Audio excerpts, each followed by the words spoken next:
Hi friends, അപ്പം നമ്മുടെ വാഗമൺ ട്രിപ്പിൻ്റെ രണ്ടാമത്തെ പാർട്ടാണ് കേട്ടോ. ഇത് നമ്മുടെ വാഗമൺ ഗ്ലാസ് ബ്രിഡ്ജാണ്.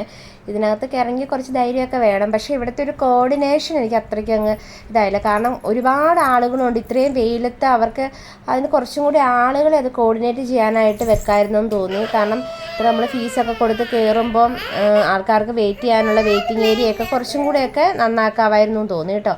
പിന്നെ എല്ലാവരും അത് തന്നെയായിരുന്നു അഭിപ്രായം. കാരണം ഒത്തിരി ആൾക്കാർ അവിടെ പ്രശ്നം ഉണ്ടാക്കുന്നൊക്കെ ഉണ്ടായിരുന്നു.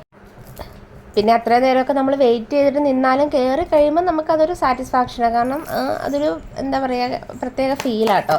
പിന്നെ കുറച്ച് ധൈര്യം പറഞ്ഞതുപോലെ വേണം. അങ്ങ് എൻഡിലോട്ട് ചെല്ലുമ്പോഴൊക്കെ നമുക്ക് ഗ്ലാസ് കുലുങ്ങുന്ന പോലെയൊക്കെ തോന്നും. പക്ഷേ പേടിക്കാനൊന്നുമില്ല. നല്ല ഹൈ പ്രൊട്ടക്ഷനോട് കൂടിയൊക്കെ തന്നെയാണ് അവരിത് ചെയ്തേക്കുന്നത്. അതുകൊണ്ട് അങ്ങനെ ഇതിലിവർ മെയിനായിട്ട് പറയുന്ന ഇൻസ്ട്രക്ഷൻ എന്താണെന്ന് വെച്ച് കഴിഞ്ഞാൽ നമുക്ക് സ്ലിപ്പറൊന്നും യൂസ് ചെയ്യാൻ പറ്റത്തില്ല, ഷൂ അങ്ങനെ ഒന്നും യൂസ് ചെയ്യാൻ പറ്റത്തില്ല. അതുപോലെ തന്നെ കുഞ്ഞുങ്ങളെ നമ്മുടെ വയറിന് മുകളിലോട്ട് നമുക്ക് ക്യാരി ചെയ്യാൻ പറ്റത്തില്ല. അതവർ സമ്മതിക്കില്ല കേട്ടോ. പിന്നെ കുഞ്ഞു പിള്ളേരൊക്കെ ആണെങ്കിൽ അവരവിടെ മേടിച്ച് അവർ ഹെൽപ്പ് ചെയ്യും നമ്മളെ ഇറങ്ങി വരുന്നവരെ അവർ കുഞ്ഞുങ്ങളെ ഹോൾഡ് ചെയ്തോളും. അങ്ങനത്തെ പ്രശ്നങ്ങളൊന്നുമില്ല. കുഞ്ഞുങ്ങളെ എടുത്തുകൊണ്ട് നമുക്ക് കയറാൻ പറ്റത്തില്ല. അതുപോലെ തന്നെ ഷൂ ഒന്നും യൂസ് ചെയ്യാൻ പറ്റത്തില്ല.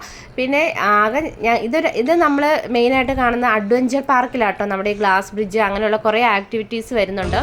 ഒത്തിരി കാര്യങ്ങളൊക്കെ വരുന്നുണ്ട്. സൈക്ലിങ് അങ്ങനെയുള്ള കാര്യങ്ങളൊക്കെ ഈ അഡ്വഞ്ചർ പാർക്കിൽ വരുന്നുണ്ട്. ആകെ പേടി തോന്നാത്തൊരു സാധനം ഇത് മാത്രമേ ഉള്ളൂ, പിള്ളേരുടെ കളിക്കുന്നതാണ്. അപ്പോൾ പിള്ളേരൊക്കെ ഇതിനകത്തേക്ക് കയറ്റി അവരെ ഒന്ന് എൻജോയ് ചെയ്യിപ്പിച്ചു.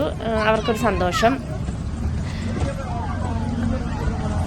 ഇതും എനിക്ക് തോന്നുന്നു 10-15 മിനിറ്റ്സ് ആണെന്ന് തോന്നുന്നു കേട്ടോ.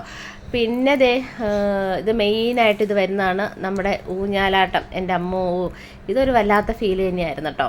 കാരണം കാണുമ്പം തന്നെ നമുക്ക് പേടിയാവും. ഇതിങ്ങനെ കാണുമ്പം നമ്മൾ വിചാരിക്കുമോ സിമ്പിളാ, വേറെ പ്രശ്നങ്ങളൊന്നും ഇല്ല എന്നൊക്കെ തോന്നും.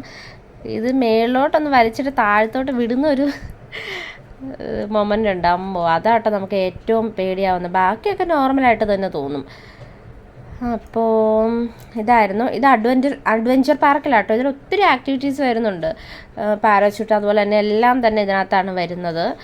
അപ്പോൾ ആരെങ്കിലുമൊക്കെ പോകുമ്പോൾ ഒന്ന് ട്രൈ ചെയ്ത് നോക്കാം. എന്തായാലും അഡ്വഞ്ചർ പാർക്കിൽ എന്തായാലും കയറണം കേട്ടോ. ഞങ്ങൾക്ക് വാഗമണിൽ പോയതിൽ ഇതിവിടെ മിസ് ചെയ്യുമായിരുന്നെങ്കിൽ ഒന്നും തന്നെ കാണാനില്ലാത്ത പോലെ തോന്നിയായിരുന്നു. അപ്പോൾ ഇവിടെ കയറുവാണെങ്കിൽ തന്നെ നമുക്ക് അത്യാവശ്യം നന്നായിട്ട് എക്സ്പ്ലോർ ചെയ്യാനുള്ള കാര്യങ്ങളെല്ലാം തന്നെയുണ്ട്. പിള്ളേരുടെ ആക്ടിവിറ്റീസ് ആണെങ്കിൽ ഒരുപാട് കാര്യങ്ങളുണ്ട്.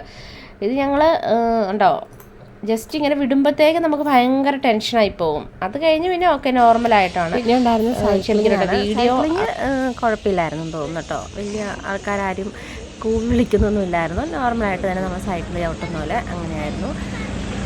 അങ്ങനെ അതുണ്ടായിരുന്നു. അങ്ങനെ കുറേ കാര്യങ്ങളൊക്കെ ഉണ്ടായിരുന്നു കേട്ടോ.